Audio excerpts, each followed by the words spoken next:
Donc bonjour Samir, Salut Jeff.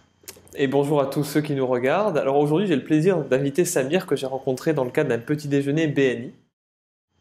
Donc Samir, je vais le laisser se présenter juste après, mais j'ai été impressionné par la qualité du personnage et je pense qu'il peut beaucoup vous apporter en termes de techniques de vente appliquées à la recherche d'emploi. Donc vas-y Samir, je te laisse la parole, présente-toi, je t'en prie. Alors Samir Brixi, moi je suis gérant d'un cabinet de conseil en stratégie et développement commercial. J'accompagne les entreprises en général dans leur structuration et dans leur développement.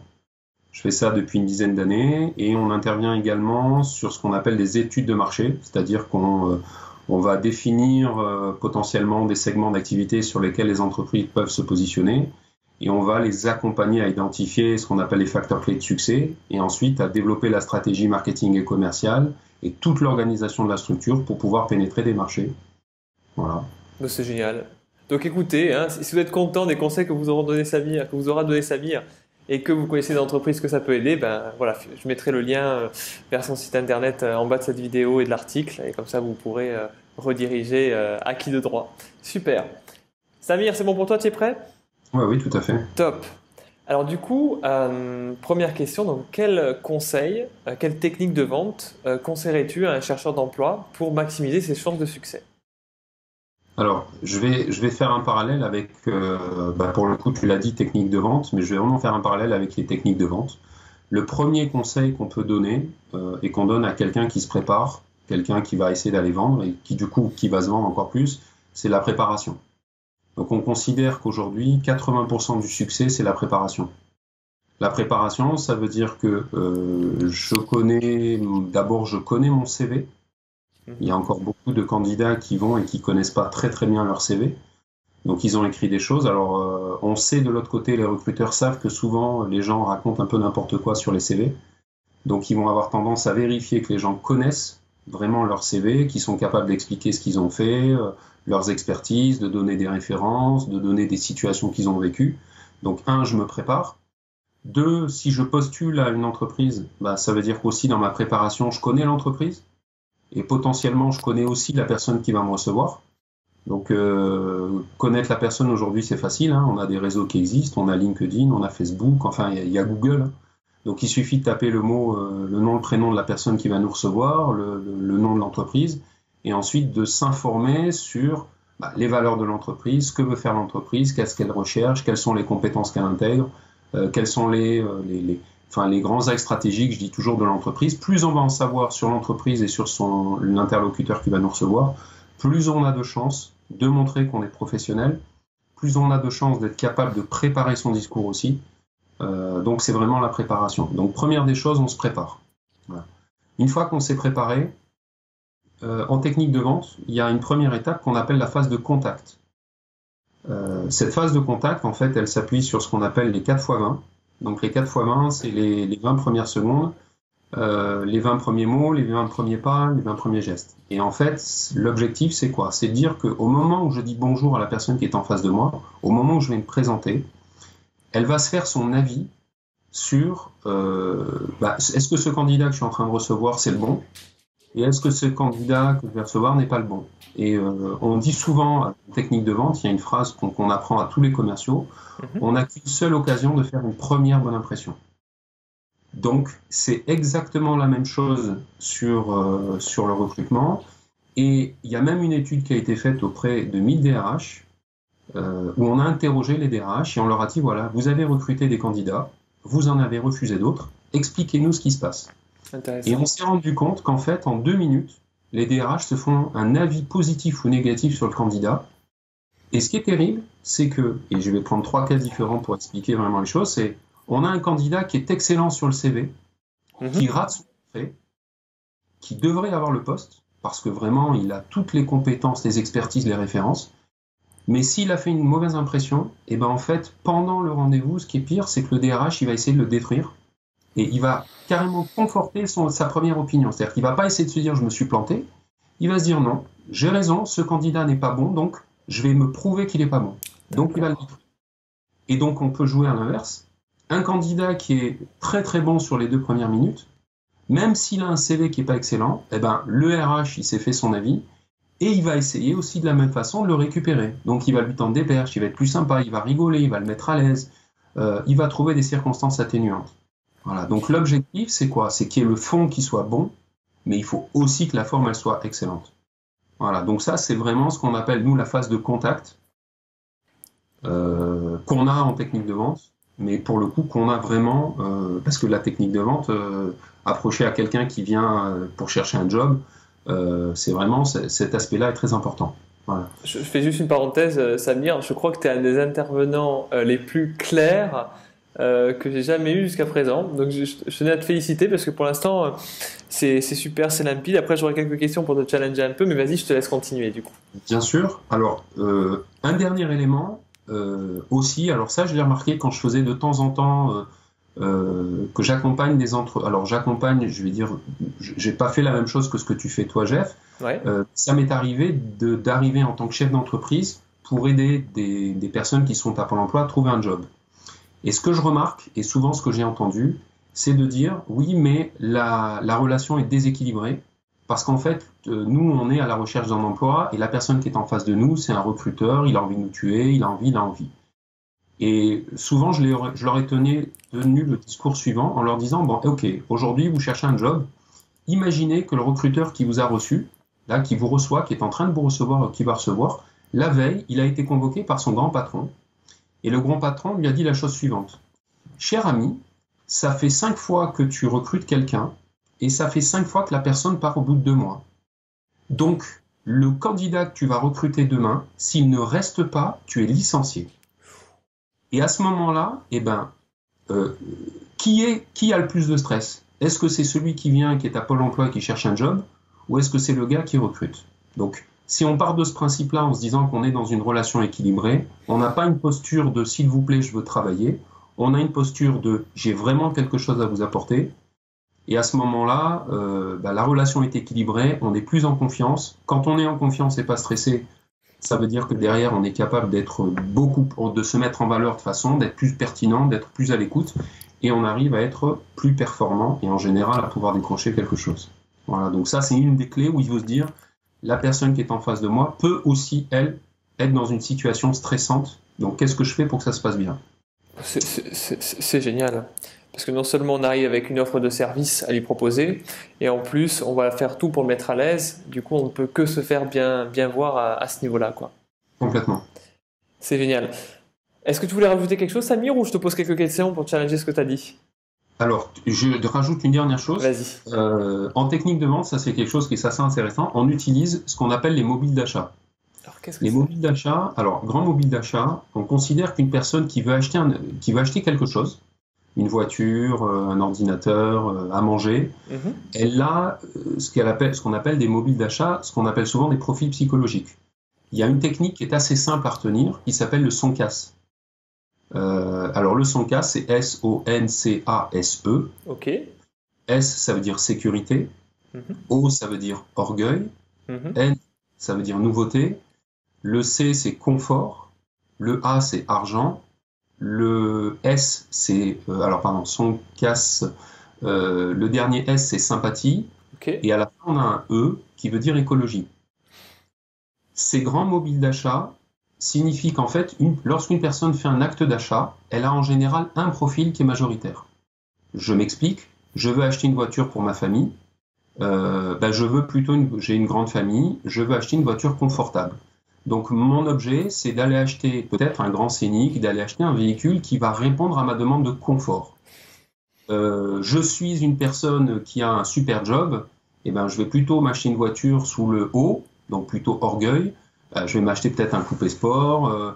Et donc ça, c'est le premier principe. Donc ça veut dire qu'à chaque fois qu'on a quelqu'un qui fait un acte d'achat ou qui va choisir quelque chose, il a un profil psychologique. Donc quand on sait ça, quand on est de l'autre côté de la barrière, j'ai un acheteur, j'ai un recruteur, il faut que je puisse déterminer les mots qu'il utilise, les questions qu'il me pose, pour savoir qu'est-ce qu'il attend de mon profil. Est-ce qu'il veut que je lui présente un angle sécurité? Est-ce qu'il faut que je le rassure sur ma capacité à prendre le poste? Est-ce qu'il faut que je lui démontre que je suis la bête de course parce qu'il cherche un commercial qui a les dents longues? Et à ce moment-là, qu'est-ce que je mets? Et donc, on fait souvent quoi? On prend le SONCAS et on essaie d'écrire en face de chaque lettre les arguments que je suis capable de donner en rendez-vous. D'accord. Donc, alors je sais pas, sécurité, ben, j'ai 15 ans dans cette activité-là, j'ai déjà fait 3 missions de ce type, voilà les résultats que j'ai obtenus, etc., etc. Donc au début, on liste tous les arguments, première étape de brainstorming, et la deuxième étape, on va écrire toutes les preuves qu'on est capable de fournir. Voilà. Donc j'ai 15 ans d'expérience, voilà chez qui, voilà les résultats que j'ai obtenus, et ben tenez, j'ai même avec moi des références que vous pouvez appeler, j'ai même, etc., etc. Ce qui fait qu'on prouve ce qu'on dit, et à ce moment-là, en fait, on est sûr qu'on a rassuré la personne, qu'on lui a apporté la preuve de ce qu'on raconte, et on n'est pas seulement dans le blabla, mais on est aussi dans les choses qui sont très concrètes. C'est génial, Samir, c'est super clair, franchement. Moi, je kiffe. Alors, je te promets, hein, devant tout le monde, j'ai un projet dans quelques années, c'est de faire un séminaire avec des conférences pour aider les gens dans leur gestion de carrière, leur recherche d'emploi, leur orientation pro. Je t'inviterai, franchement, et si tu me fais la joie de venir, ce serait top. Avec plaisir. Écoute, Jeff, il n'y a pas de souci. Cool. Alors, je te challenge un petit peu. Quand tu utilisais le fait de se préparer, tu parlais d'avoir des références. Oui. Alors, je vais faire le candide. À quoi ça sert d'avoir des références? Alors, à quoi ça sert des références? Ça sert à... Et qu'est-ce que c'est aussi, peut-être pour préciser Les références, ce sont des gens que potentiellement le recruteur peut appeler pour valider le fait que tu as bien occupé des postes. Parce que j'ai une petite anecdote à raconter là-dessus qui était assez exceptionnelle. Donc, que tu as bien eu les postes. Et puis ensuite, ce que les gens ont pensé de toi, quelles sont potentiellement tes compétences, est-ce qu'ils te recommanderaient? Alors, effectivement, si tu donnes des références et qu'a priori, ils sont d'accord. Et donc, ça veut dire que quand on se présente à un entretien, de facto, on a des références, on a prévu des références, on a également appelé des gens avant en leur disant écoute voilà je t'envoie le poste sur lequel je postule, j'ai été reçu en entretien, voilà peut-être l'accent que j'aimerais que tu donnes à mon profil. Donc, on peut même préparer ces références, d'ailleurs plus on les prépare au mieux c'est, parce que derrière ils sont pas surpris, ils savent, bon voilà.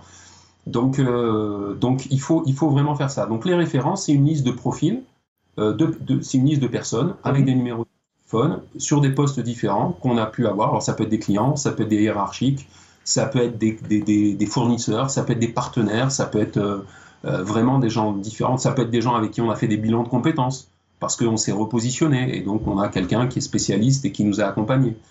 Donc c'est ce que j'appelle une preuve.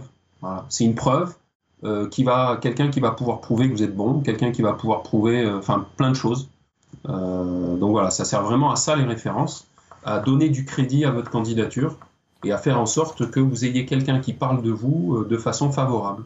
Ouais, et ce qui est génial, c'est que vu que c'est pas nous qui l'affirmons, ça a beaucoup plus de poids par rapport au... Et bien évidemment, la personne qui postule, elle est peut-être au chômage, donc elle est prête peut-être à raconter n'importe quoi. Si on a un directeur ou un chef d'entreprise qui se porte caution, ça n'a pas tout à fait le même effet. Voilà. Et donc si on n'arrive pas à avoir des références, on peut avoir des lettres de recommandation. Donc on peut aussi demander à des références de nous faire des lettres de recommandation, ce qui est moins fort qu'un échange téléphonique, mais malgré tout qui est assez intéressant si elles sont bien tournées, si elles sont bien écrites, voilà. C'est génial, je valide tes réponses, je kiffe. Et la petite anecdote, je la raconte quand même, c'était rigolo. Un jour, un chef d'entreprise m'appelle pour rencontrer les 2 directeurs commerciaux qu'il avait shortlistés pour le poste, et dont un qui avait fait l'IAE d'Aix-en-Provence. Alors, il s'avère que je l'avais faite aussi. Et je lui ai posé des questions en fait en disant tiens, c'est quasiment la même année que moi, quels sont les professeurs que vous avez eus en finance, en marketing, et puis en fait je vois que la personne hésite et n'arrive pas à me citer de nom. Donc j'envoie un texto à la secrétaire générale des alumni, des anciens étudiants, en lui disant est-ce que tu peux me regarder s'il te plaît rapidement si ce gars-là a fait l'IAE? Et en fait il n'avait pas fait l'IAE. Voilà. Donc, et en plus, cette personne-là était déjà passée par un cabinet de recrutement qui a dû vérifier ses références, ses diplômes, etc. Et ça n'a pas été fait. Et donc en live, je lui ai dit écoutez, c'est bizarre, j'ai la secrétaire générale qui me dit que vous n'avez pas fait l'IAE, on fait quoi là? Et voilà. Et donc le rendez-vous s'est terminé. Ah ouais, quand même. Ouais, ça a été très chaud. Ouais. Donc ne mentez pas sur vos CV. Vous pouvez enjoliver un petit peu, mais pas trop. Voilà, si le poste n'est pas le poste où vous êtes bon, franchement, faites autre chose, quoi. Il vaut mieux aller sur quelque chose où on pense qu'on a vraiment. Enfin, ça doit être réfléchi. Du coup, Jeff, c'est bien, il faut se faire accompagner dans cette réflexion-là. Mais il faut, une fois qu'on y est, on peut assumer des trous, on peut assumer plein de choses, on peut assumer qu'on n'a pas eu d'expérience. Mais il faut du coup argumenter pourquoi je suis là pour cette raison-là, je suis là parce que je me suis préparé, je suis là parce que je suis en capacité, enfin, voilà, c'est pareil, je reviens sur un élément, alors je parle beaucoup, mais souvent... C'est super intéressant, donc continue Samir. Souvent, on demande, les recruteurs ont tendance à demander 3 qualités, 3 défauts, et les gens ils disent, moi je suis autonome, je suis pragmatique et je suis opérationnel, sans donner d'exemple, ni de contexte, ni de situation, ni de référence. Alors ça, moi, ça me fait mourir de rire. Voilà. Je dis à quelqu'un, t'es autonome? Ok, dans quel cas t'as été autonome? Et puis alors là, la personne dit, donc t'as aucune situation où t'as fait montre d'autonomie, pas une dans laquelle t'es capable de, si, peut-être, ça se travaille avant. Parce que le recruteur, il va non seulement écouter ce que vous dites, mais il va aussi analyser. Si vous allez prendre un poste de direction sur lequel vous devez avoir de la prise de recul, de la réflexion, de l'analyse, de la synthèse, il va aussi vérifier par vos réponses qu'en réalité, vous avez ces éléments-là. Donc si vous ne les avez pas, vous faites juste de les affirmer, en fait, vous tapez à côté. Voilà. Je me permets de rebondir c'est sur 2 choses que tu as dites. La première, c'est clair qu'il faut viser un poste pour lequel on est compétent, ou qu'on juge soit on l'est à l'instant T, soit on a les moyens de se former pour le devenir. Complètement. Parce que sinon, on va se mettre dans le caca, pour parler crûment. Et le second point, c'est ce que tu disais par rapport à l'exemple. Alors moi, je conseille vachement la méthode STAR, qui est prônée par Olivier Warreau, et qui dit, voilà, on vous demande si vous avez telle compétence, telle qualité, vous donnez un exemple qui prouve que vous l'avez. C'est exactement ça. Et vous n'affirmez pas. Ouais. Voilà. C'est alors là, à 300% d'accord avec ce que tu viens de dire. Et ça a beaucoup plus de valeur en termes d'écoute, de dire la personne a compris ce que je lui ai demandé. C'est-à-dire qu'il m'a donné un cas où il a fait montre de cet atout-là. Ok, je valide. Il l'est vraiment. Et plutôt que de dire je suis comme ça, et puis pendant le rendez-vous, de nous montrer qu'en fait, il ne l'est pas du tout. D'avoir quelqu'un qui est organisé et puis de voir qu'il griffonne ou alors il ouvre son sac et en fait ses papiers sont rangés de façon n'importe comment et qu'il n'y a aucun ordre, on se dit non, il n'a pas compris quoi. L'image ne correspond pas au discours et il faut être cohérent quoi. Exactement, il n'est pas cohérent, il n'y a pas de cohérence, donc c'est pas possible. Cool, j'adore ton approche par la preuve. Alors une autre question du coup, je te challenge aussi, même si ça peut paraître des évidences. C'est vrai qu'on entend beaucoup ces conseils-là, qui sont des très bons conseils, mais on n'explique jamais forcément pourquoi. Donc je te challenge un peu là-dessus parce que c'est génial, les réponses que tu apportes, c'est d'une clarté de ouf. Donc voilà, je me fais plaisir. En quoi c'est important de se renseigner et sur le recruteur et sur l'entreprise avant l'entretien? Alors, pour moi, il y a deux axes à cette réponse-là. Première, c'est que si on s'est renseigné et qu'à un moment donné, vous arrivez, le recruteur dit « Bon, vous connaissez notre entreprise ?» Oui, bien sûr. Allez-y, présentez-la, qu'est-ce que vous avez retenu? Et là, si vous ne vous êtes pas préparé, c'est mort. C'est-à-dire que le rendez-vous est terminé. On a quelqu'un qui n'est pas professionnel. Ça veut dire qu'on a quelqu'un qui... Moi, je le fais des fois. Je présente jamais l'entreprise. Je demande à la personne qui vient en face de se présenter. Et ensuite, je lui pose la question « Qu'est-ce que vous connaissez de l'entreprise ?» Et là, j'ai deux voix. J'ai le gars qui me dit, voilà, il sait rien. Et puis j'ai la personne qui me dit, j'ai vu ça, je sais ça, vous faites ça, vous faites ça, vous faites ça. Et d'ailleurs, j'ai une question, j'ai vu ça, ça, ça. Et ça fait tout de suite la différence. Donc, la première, c'est l'image qu'on va renvoyer et montrer qu'on est un professionnel. Ça, c'est la première. La deuxième, c'est parce que si jamais on s'est bien renseigné et qu'on voit qu'il y a une vraie piste sur laquelle je peux apporter quelque chose, et je vais donner un exemple. Moi, à une époque, je cherchais un job de salarié. J'étais sorti de l'IAE. Je cherchais une entreprise qui soit implantée en région PACA, enfin, pas mal de critères. Et je suis allé sur un salon international qui est à Paris pour rencontrer les 2 entreprises que j'avais sélectionnées. Je suis arrivé sur le stand, j'ai eu la chance je savais que le dirigeant serait sur l'entreprise. J'arrive, je vois le dirigeant, je lui dis voilà, bonjour. Je discute avec lui 2 minutes et je lui dis écoutez, voilà, j'ai analysé votre stratégie commerciale et je pense que vous faites une grosse erreur. Je pense que ça et ça, c'est très dangereux pour votre entreprise. Il faudrait absolument que vous diversifiez votre activité. Et je pense que je peux vous accompagner en ce sens. Donc, si vous êtes dispo, on prend un rendez-vous, on se voit à Marseille. Et le patron, il me regarde, il me dit, bah, OK. Et il sort son smartphone. À l'époque, il y avait peu de smartphones encore. Et on prend un rendez-vous à Marseille. Voilà. Et j'ai eu un job. Voilà. Donc, j'ai créé mon poste chez eux en analysant. Donc, plus on va analyser l'entreprise, plus on est en capacité de voir si notre profil peut rentrer, s'il peut y avoir un intérêt. Et il n'y a que s'il peut y avoir un intérêt que les gens vont nous recruter. Voilà. Donc, c'est génial. Donc, ça veut dire qu'il y a 2 choses. La première, c'est que on évite de se faire piéger par des questions que le recruteur pourrait nous poser. Tout à fait. Et la seconde, c'est que du coup, on voit c'est quoi le besoin de l'entreprise et comment nous, notre profil, peut aider l'entreprise. Donc, on revient vraiment dans une posture professionnelle d'offre de service, quoi. On n'est pas je vais même dire à un moment donné à l'APEC, quand les gens sont au chômage, on vous dit de prendre une plaque et de dire que vous n'êtes pas au chômage, mais vous faites du conseil.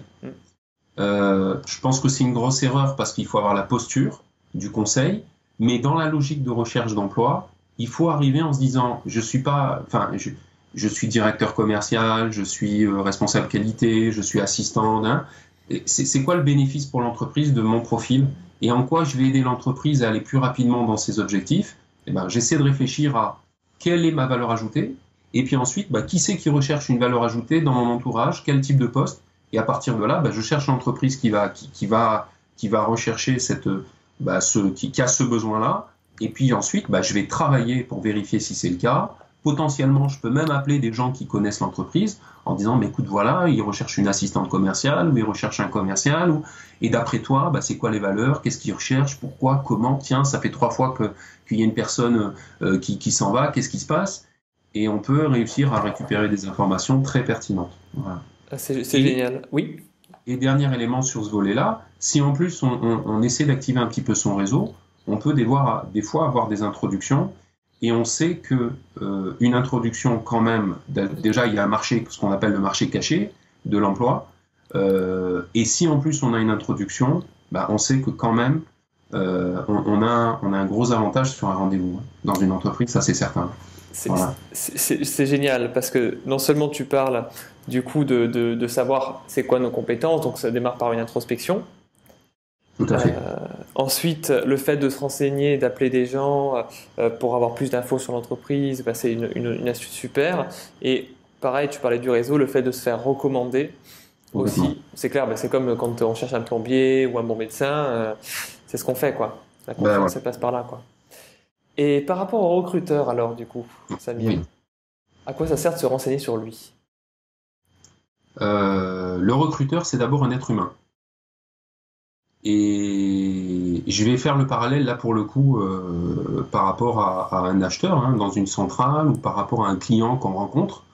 On va voir son profil LinkedIn, on a vu qu'il a fait l'IUT Intel, qu'il adore le sport, qu'il n'arrête pas de liker des trucs sur la nature, il est évident que quand je vais parler de moi ou quand je vais raconter des petites anecdotes, si je sais qu'il adore le Mucem et qu'il est allé voir là il y a 10 jours parce qu'il a mis plein de posts sur Facebook qu'il a adoré cette exposition, je vais peut-être un peu mentir, mais en tout cas, je vais dire, je suis passé avec mes enfants la semaine dernière au Mucem, tiens, il y avait une exposition qui était intéressante, et forcément, il y a une relation de confiance qui va se tisser entre le recruteur alors entre l'acheteur ou le vendeur, parce qu'on a essayé de casser ce qu'on appelle la glace, et tous les éléments qui vont permettre de casser la glace sont des éléments à prendre en compte. Voilà. Ça va démontrer d'abord son professionnalisme, parce qu'on sait. Voilà, on peut lui poser des questions en disant tiens, j'ai vu, je suis allé voir sur LinkedIn que vous étiez passé, je sais pas, par exemple de Elior à Sodexo. Qu'est-ce qui a fait, pourquoi vous avez choisi de faire ça? Et on va envoyer 2 messages à la personne. La première, c'est qu'on est un pro et qu'on est allé s'enseigner. Donc ça, c'est quand même un élément important. La deuxième, c'est qu'on est en train de lui dire je m'intéresse à toi. Et j'aimerais aussi comprendre ce qui se passe. Donc la personne en face, elle va pas nous voir comme quelqu'un qui vient juste vendre sa sauce ou dire des choses, mais qui est vraiment là, qui s'intéresse à l'homme. Donc on n'oublie jamais que la personne en face est un être humain. Et comme un être humain, il a une corde sensible. Et son objectif, c'est peut-être de trouver la corde sensible pour pouvoir alors l'utiliser à bon escient. Ou peut-être aussi, ça peut arriver, on se rend compte qu'en fait la personne qui est en face de vous, ou les valeurs de l'entreprise, ne sont pas du tout les valeurs que vous partagez.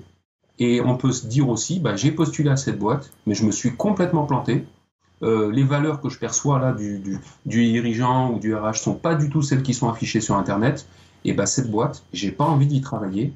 Et j'ai plus qu'une envie, c'est de me sauver du rendez-vous. Donc ça peut arriver aussi.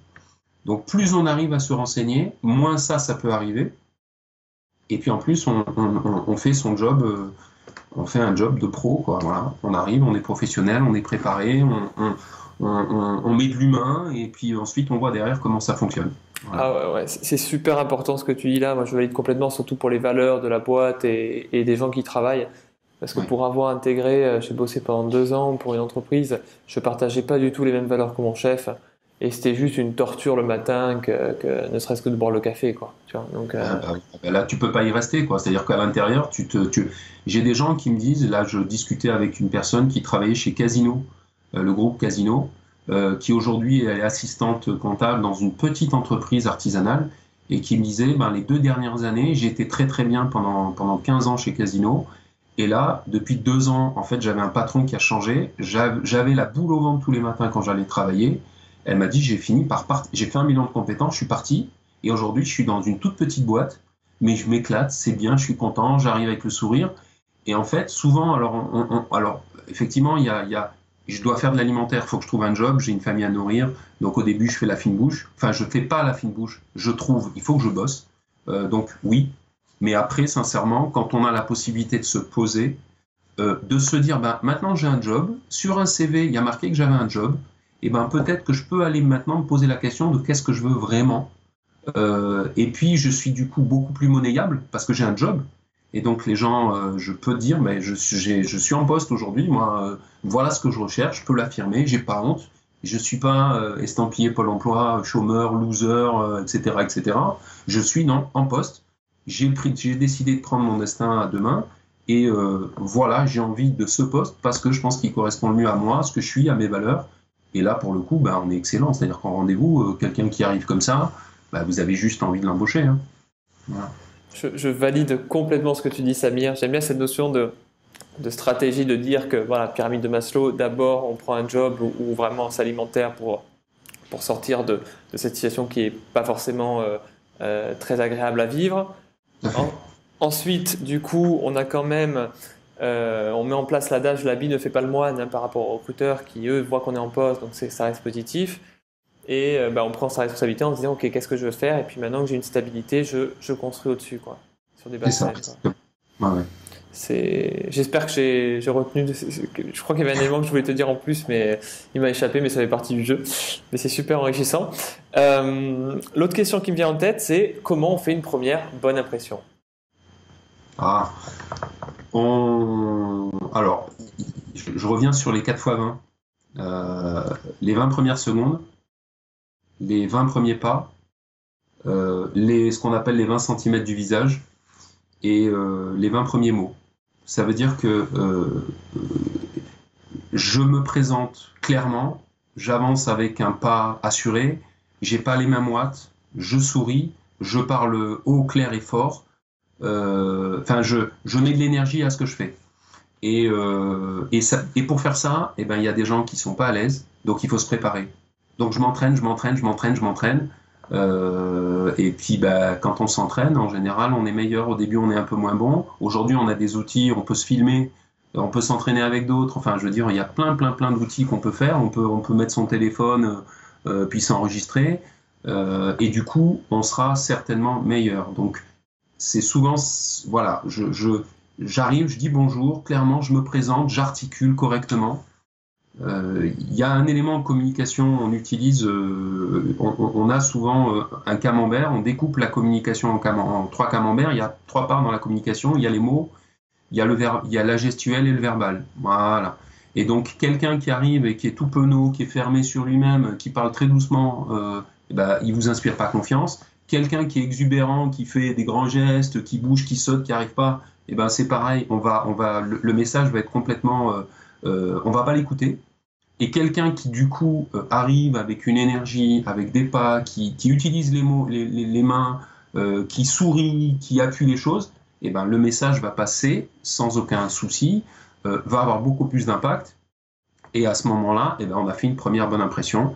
Et derrière, si on n'est pas trop mauvais et si on a postulé à bon escient, une assistante ou un responsable qualité qui va devenir directeur commercial, qui n'a pas prévu de formation ni rien, il est hors jeu et d'ailleurs il ne sera pas reçu. Donc il peut y arriver que de temps en temps il y ait des petites choses qui se passent, mais si on s'est bien préparé, si on a bien ciblé, après c'est le jeu de la concurrence, mais ça fait partie du marché. Voilà. Mais effectivement, il y a cette notion-là au début, ce que j'appelle la phase de contact, on casse la glace, il faut être très pertinent, assuré, parler clair, sourire, voilà. On dit toujours le sourire, ça découpille. Moi, je me rappelle même d'une fois, moi ça m'est arrivé, stressé parce que l'enjeu du poste était très important. J'ai raté mes 2 premières minutes, je les ai ratées, et j'ai carrément dit, ils étaient 4 en face, j'aurais dit, écoutez, break, on coupe, je recommence, ça vous dérange pas? Je suis stressé, j'ai tout raté, je recommence. C'est génial.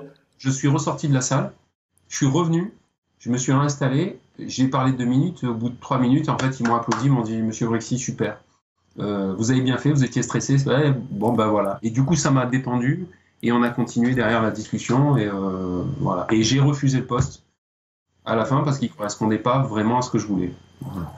Alors, il y a plein de choses super intéressantes que tu dis, Samir, merci encore pour toute la valeur. Il y a le côté rodage, moi j'appelle ça rodage, donc le fait de répéter, moi je dis 10-15 fois oui. Chez soi devant la glace. Bien sûr. Il y a le côté gestuel, alors c'est vrai que tu dis voilà une bonne posture, assurée, oui. C'est vrai qu'il y a des études, alors je l'ai plus celle à l'appui, qui expliquent que quelqu'un qui va avoir une bonne gestuelle, parler clairement, savoir ce qu'il dit, mais quelque part il va avoir un impact beaucoup plus important sur son audience que le fond de son discours. Bien sûr. Ça ne veut pas dire qu'il faut travailler le fond, on l'a vu, le rodage sur le fond, mais il y a aussi la forme qui permet d'avoir énormément d'impact. Oui. Et à ce titre-là, il y a un livre, je crois que c'était Comment convaincre en moins de 2 minutes de Nicolas Boutman, sans doute que tu connais, et que j'ai résumé sur mon blog Ma Carrière en Main. Donc pour ceux qui sont intéressés, ils peuvent aller jeter un œil. Et moi, ce qui m'a plu aussi, c'est le fait que tu aies parlé de refuser le poste. Parce que c'est vrai qu'on ne donne pas cette autorisation aux gens, quoi. Eh oui.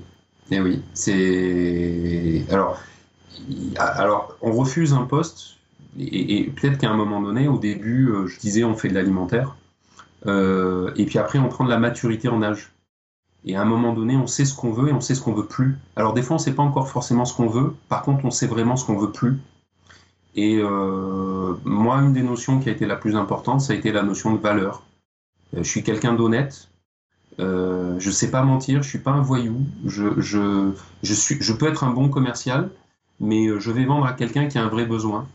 Et quelqu'un qui n'a pas un vrai besoin, je vais dire écoutez, vous savez quoi, vous n'avez pas besoin de moi, c'est pas la peine, merci, au revoir, on se quitte bons amis. Et il m'est arrivé un jour de tomber dans une entreprise qui n'avait pas du tout les mêmes valeurs que moi. Voilà. Elle avait tout sur la liste, sauf les valeurs. Et en fait, en discutant, en échangeant 2-3 fois, je me suis rendu compte que c'était pas la bonne entreprise.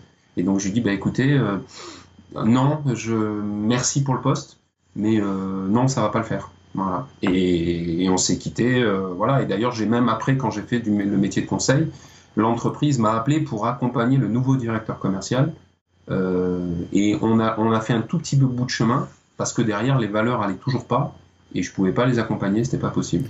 Voilà. Alors, c'est génial, Samir, déjà de donner l'autorisation aux gens de refuser. Quelque part par ton exemple, et aussi une question qui me vient et je te challenge un peu, c'est comment on refuse, comment on justifie le refus?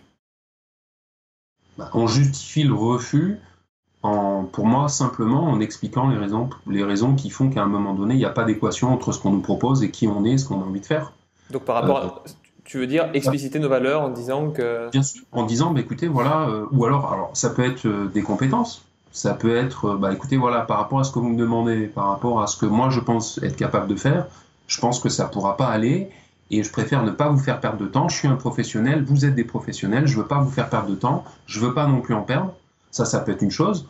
Au niveau des valeurs, en disant, écoutez, je pense que vos valeurs sont pas forcément les mêmes. Alors, c'est difficile à dire en entretien, mais quand on ressent des choses très très fortes, alors moi je vais donner un exemple. Un jour, j'étais avec un chef d'entreprise, là sur mon job de conseil. Je discute avec l'entreprise qui m'avait été envoyée par un partenaire, donc je vais le rencontrer. Pendant que je discute avec le chef d'entreprise sur les problématiques qu'il avait, son assistant rentre dans le bureau, il l'insulte devant moi, il lui dit bon, dégage, hein, et elle s'en va. Je l'entends pleurer et je le regarde, je dis écoutez, monsieur, on s'est tout dit, merci, au revoir. Il me dit mais pourquoi vous partez? Je dis parce que la façon dont vous avez traité votre assistante, pour moi, c'est juste pas audible. Et je pense que je peux rien faire avec vous. Merci, au revoir, et je suis parti. Et donc, alors, j'ai le luxe de pouvoir faire ça aujourd'hui parce que j'ai de l'activité.